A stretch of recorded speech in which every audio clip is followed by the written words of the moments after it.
Hello everyone, आपका स्वागत है मेरे यूट्यूब चैनल में। तो जैसा कि आपको पता ही है कि आज यानी कि 21 नवंबर 2021 को जो है एचपी टैट डीएलएड यानी कि जेबीटी का जो एग्ज़ाम है वो एचपी बोर्ड द्वारा कंडक्ट करवाया गया है। तो उसी के रिलेटेड ये वीडियो है जिसमें मैं आपके साथ डिस्कस करूँगी इस पेपर के आंसर की के बारे में। तो वीडियो पर एंड तक बने रहें और साथ साथ जो चैनल पर नए हैं वो चैनल को सब्सक्राइब ज़रूर करें और बेल आइकन को प्रेस करें ताकि आगे भी आपको ऐसी वीडियोज़ की नोटिफिकेशन हमारे चैनल द्वारा मिलती रहे। तो चलिए वीडियो को शुरू करते हैं। तो मेरे पास इस पेपर की जो है सीरीज़ बी है, तो सीरीज़ डी है मेरे पास। तो आप अपनी सीरीज़ के अकॉर्डिंग जो है अपने क्वेश्चंस देखिएगा। तो टैट डीएलएड जेबीटी का जो ये मैक्सिमम मार्क्स 150 नंबर का पेपर होता है जो कि आप हमने करना होता है 2.5 घंटे में, और 150 क्वेश्चन आपने करने होते हैं 2.5 घंटे में। तो 150 नंबर का पेपर और नो नेगेटिव मार्किंग पेपर होता है ये। तो सभी क्वेश्चन अटैम्प्ट किए जा सकते हैं बिना किसी नेगेटिव मार्किंग के। तो चलिए अब देखते हैं इस पेपर का साइकोलॉजी सेक्शन।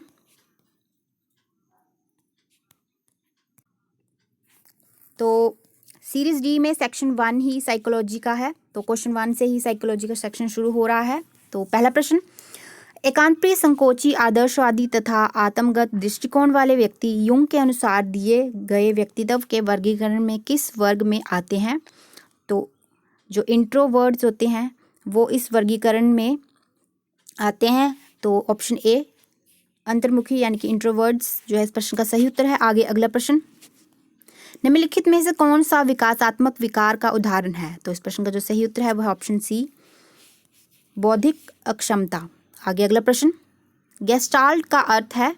तो ऑप्शन ए एज अ वूल यानी कि समग्र रूप में जो है गेस्टाल्ट का अर्थ है समग्र रूप में। आगे अगला प्रश्न, निम्न में से कौन सा बुद्धि का सिद्धांत नहीं है? तो इसमें जो बुद्धि का सिद्धांत नहीं है वो बताना है। तो एक कारक सिद्धांत, द्विकारक सिद्धांत और बहुकारक सिद्धांत, ये तीनों है, यानी कि ऑप्शन सी प्रत्यागमन का सिद्धांत जो है बुद्धि का सिद्धांत नहीं है। आगे अगला प्रश्न,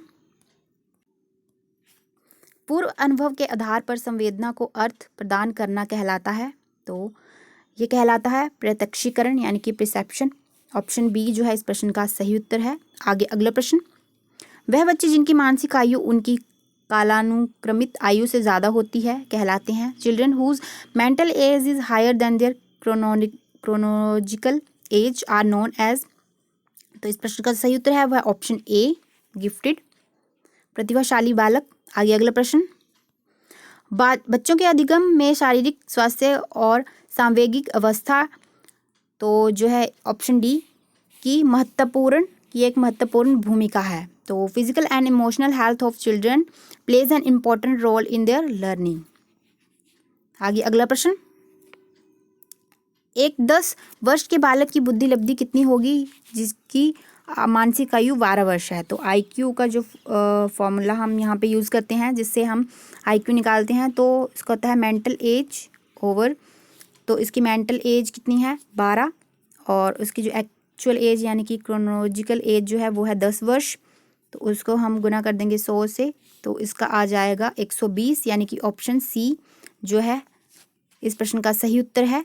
आगे अगला प्रश्न, निम्नलिखित में से कौन सीखने के गेस्टाल्ट सिद्धांत से संबंधित हैं? तो जो कोहलर हैं वो सीखने के गेस्टाल्ट सिद्धांत से संबंधित हैं। तो ऑप्शन डी जो है इस प्रश्न का सही उत्तर आएगा। आगे अगला प्रश्न, ईदम निर्देशित होता है? तो सुखवादी सिद्धांत द्वारा जो है ईदम निर्देशित होता है। तो ऑप्शन ए जो है इस प्रश्न का सही उत्तर है। आगे अगला प्रश्न, बुद्धि का द्विकारक सिद्धांत दिया गया था? तो स्पीरमैन द्वारा जो है ये बुद्धि का द्विकारक सिद्धांत दिया गया था। तो ऑप्शन जो है बी जो है इस प्रश्न का सही उत्तर है। आगे अगला प्रश्न, बच्चों को कक्षा में प्रश्न डैश तो पूछने के लिए हतोत्साहित करना चाहिए, ये भी नहीं आएगा, और पूछने के लिए अनुमति नहीं देनी चाहिए, ये भी नहीं आएगा, पूछने से रोकना चाहिए, ये भी नहीं आएगा। तो ऑप्शन डी पूछने के लिए प्रेरित करना चाहिए। तो बच्चों को कक्षा में प्रश्न पूछने के लिए प्रेरित करना चाहिए। Option D is the correct answer. आगे अगला प्रश्न,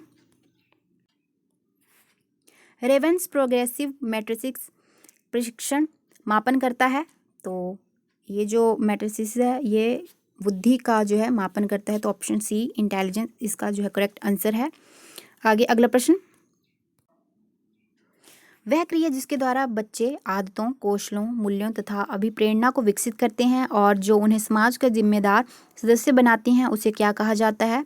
तो जो है समाजीकरण, सोशलाइजेशन कहा जाता है उसे। तो ऑप्शन ए जो है इस प्रश्न का सही उत्तर है। आगे अगला प्रश्न, हार्वर्ड गार्डनर के बहुबुद्धि सिद्धांत के अनुसार तार्किक गणितीय बुद्धि वाले व्यक्ति की क्या विशेषताएं हो सकती हैं? तो ध्वनि, ताल और शब्दों के अर्थ के प्रति संवेदनशीलता, ये भी नहीं आएगा। और दृश्य, स्थानीय परिवेश को सटीक रूप से ग्रहण करने की योग्यता, संगीतमय अभिव्यक्तियों के आवाज़ के स्तर, ताल और सौंदर्यपूर्वक गुणों को उत्पन्न करने व प्रशंसा करने की योग्यता, और पैटर्न को खोजने की एवं तर्क की लंबी श्रृंखला को हल करने की क्षमता और संवेदनशीलता। तो ऑप्शन डी जो है इस प्रश्न का सही उत्तर आएगा। पैटर्न को खोजने की एवं तर्क की लंबी श्रृंखला को हल करने की क्षमता और संवेदनशीलता। आगे अगला प्रश्न, जन्म से किशोरावस्था तक बच्चों में विकास किस क्रम में होता है? तो जो बच्चों का विकास होता है वो सबसे पहले सेंसरी, फिर कॉन्क्रीट, फिर एब्स्ट्रैक्ट। तो ऑप्शन बी जो है सांवेदिक, मूर्त, अमूर्त, इस प्रश्न का सही उत्तर आएगा। आगे निम्नलिखित में से कौन सा कारक अधिगम को प्रभावित करता है?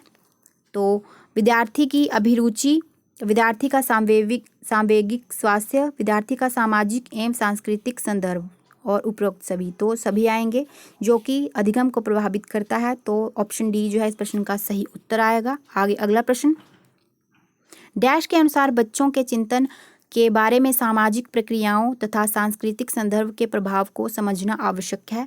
तो इस प्रश्न का सही उत्तर है वो है ऑप्शन सी, लेव वाइजोस्की जो है सामाजिक प्रतिक्रियाओं के बारे में जो है बात करते हैं। तो ऑप्शन सी इस प्रश्न का सही उत्तर आएगा। आगे अगला प्रश्न, अमन हमेशा समस्या के एकाधिक समाधानों के बारे में सोचता है, इनमें से काफ़ी समाधान मौलिक होते हैं। अमन किन गुणों का प्रदर्शन कर रहा है? तो जो है प्रॉब्लम के रिलेटेड जो अमन है मल्टीपल सॉल्यूशंस के बारे में सोच रहा है। तो जो मैनी ऑफ सॉल्यूशंस हैं वो ओरिजिनल सॉल्यूशन है। तो जो अमन है वो किन गुणों का प्रदर्शन कर रहा है? तो जो एक से ज़्यादा सॉल्यूशन के बारे में सोचना होता है वो होता है डाइवर्जेंट इंटेलिजेंस, यानी कि डाइवर्जेंट थिंकिंग। तो डाइवर्जेंट थिंकिंग रिलेटेड होती है क्रिएटिव थिंकिंग के, यानी कि सृजनात्मक चिंतन के। तो ऑप्शन ए जो है इससे मिलता जुलता है, सृजनात्मक चिंतक। तो ऑप्शन ए इसका करेक्ट आंसर आएगा। आगे अगला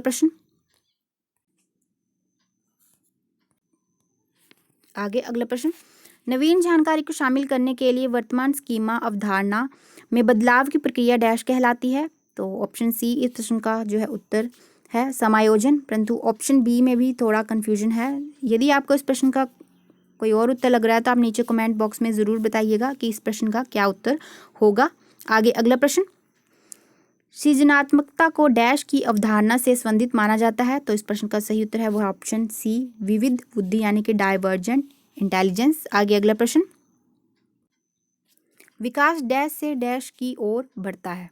तो इस प्रश्न का जो सही उत्तर है वो ऑप्शन ए, सामान्य से विशिष्ट की ओर जो है विकास बढ़ता है। आगे अगला प्रश्न, पियाजे के अनुसार 2 से 7 वर्ष के बीच का बालक संज्ञानात्मक विकास की डैश अवस्था में है। तो वो जो है पूर्व संक्रियात्मक अवस्था, यानी कि प्री ऑपरेशनल स्टेज में होता है। 2 से 7 वर्ष के बीच का जो बालक होता है उसका संज्ञानात्मक विकास की जो है उस अवस्था है वो पूर्व संक्रियात्मक अवस्था, यानी कि ऑप्शन ए इस प्रश्न का जो है सही उत्तर है। आगे अगला प्रश्न, मोल्डिंग का संप्रत्यय दिया गया था। तो ऑप्शन ए जो है अल्बर्ट बंटूरा द्वारा जो है ये कॉन्सेप्ट दिया गया था। आगे अगला प्रश्न, डैश के अनुसार हम जीवन की प्रत्येक अवस्था में एक विशेष मनोसामाजिक दुविधा का सामना करते हैं। तो इस प्रश्न का जो सही उत्तर है वो ऑप्शन बी, एरिक एरिक्सन द्वारा जो है ये बोला गया था कि हम जीवन की प्रत्येक अवस्था में एक जो है विशेष मनोसामाजिक दुविधा का सामना करते हैं। तो एरिक एरिक्सन के अनुसार था ये। आगे अगला प्रश्न, निम्नलिखित में से कौन सा अर्जित प्रेरक का उदाहरण नहीं है? तो इसमें नहीं जो है अर्जित प्रेरक का उदाहरण नहीं है वो बताना है। तो ऑप्शन डी, भूख। आगे अगला प्रश्न, सीखना विकास की प्रक्रिया है, कथन किसके द्वारा कहा गया? तो ऑप्शन ए, वुडवर्ड। तो सीखना जो विकास की प्रक्रिया है ये कथन वुडवर्ड द्वारा कहा गया। ऑप्शन ए इस प्रश्न का सही उत्तर है। और नेक्स्ट क्वेश्चन और इस सेक्शन का लास्ट क्वेश्चन, निम्नलिखित में से कौन सी गार्डनर द्वारा दिए गए बुद्धि का एक कारक एक प्रकार नहीं है? तो इसमें भी नहीं है बताना है कि जो बुद्धि का एक प्रकार नहीं है। तो संगीतीय बुद्धि, भाषाई बुद्धि, सृजनात्मकता बुद्धि, तार्किक एवं गणितीय बुद्धि। तो इस प्रश्न में से जो ऑप्शन सी सृजनात्मक बुद्धि का जो है गार्डनर द्वारा दिए गए बुद्धि का एक प्रकार जो है नहीं है। तो ये था HP टैट DLED यानी कि JBT का साइकोलॉजी सेक्शन। और मेरे बताए गए किसी भी आंसर में यदि आपको कोई भी किसी भी प्रश्न का कोई और आंसर लग रहा है तो आप नीचे कमेंट बॉक्स में ज़रूर बताइएगा। और साथ साथ इस पेपर के अन्य सेक्शन भी आपको इसी चैनल पर जल्द ही मिल जाएंगे, तो इसी चैनल पर बने रहिएगा। वीडियो देखने के लिए बहुत बहुत धन्यवाद। और साथ साथ इस वीडियो को अपने दोस्तों के साथ भी ज़्यादा से ज़्यादा शेयर करें ताकि उन्हें भी इस पेपर की आंसर्स के बारे में पता लग सके। वीडियो देखने के लिए बहुत बहुत धन्यवाद। जय हिंद, जय हिमाचल।